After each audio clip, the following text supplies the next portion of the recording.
Bonjour tout le monde, c'est Leïla. On se retrouve dans la Minute Positive avec Leïla. Dans la vidéo de la semaine dernière, je vous ai parlé des émotions. J'ai comparé les émotions à notre GPS interne, à un thermomètre, ce qui permet de nous guider. J'ai aussi fait la métaphore entre l'émotion de peur et le feu. Donc la peur, quand elle est contenue, quand elle est à sa place, pareil pour le feu, ça va nous servir, ça va être utile.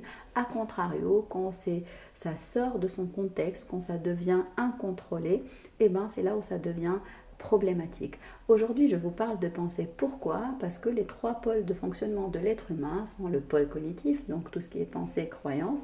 Le deuxième pôle, c'est le pôle émotionnel, nos états internes. Et puis le troisième pôle, c'est le pôle comportemental. Si vous influencez un de ces trois pôles, les deux autres vont être influencés et vont changer. Je m'explique. Si vous changez une pensée, si vous la remplacez par une nouvelle pensée, et bien forcément votre comportement et votre état émotionnel va changer. De même, si vous changez un comportement, votre état émotionnel et vos pensées changeront. Donc on dit qu'on parle de pensée dans cette vidéo et je vais comparer la pensée à un aimant. Pourquoi? Parce que contrairement à ce qu'on croit, votre pensée crée votre réalité. Alors laissez-moi en commentaire ce que vous pensez de ce sujet-là. Je m'explique. Typiquement, une personne qui va cultiver une idée, moi je suis capable de réussir, je sais apprendre facilement, j'ai une certaine aisance à apprendre, etc.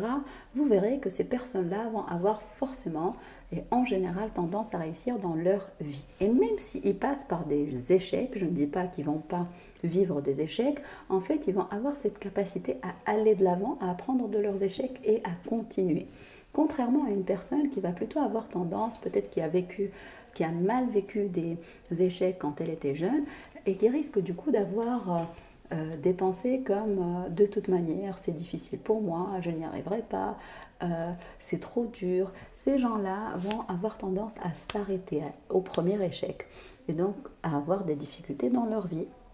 Et c'est pareil dans tous les domaines de notre vie.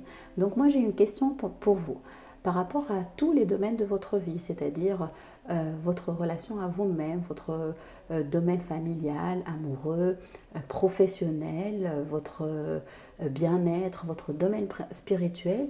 Quelles sont les pensées que vous cultivez? Et posez-vous la question dans quel domaine j'ai le plus de difficultés et puis commencez à observer vos pensées. L'astuce que je vous donne à la fin de cette vidéo, c'est de considérer vos pensées comme des voitures qui passent sur la route. Et là, l'objectif, c'est vraiment que vous restiez immobile à regarder les voitures qui passent, c'est-à-dire vous dissocier de vos pensées.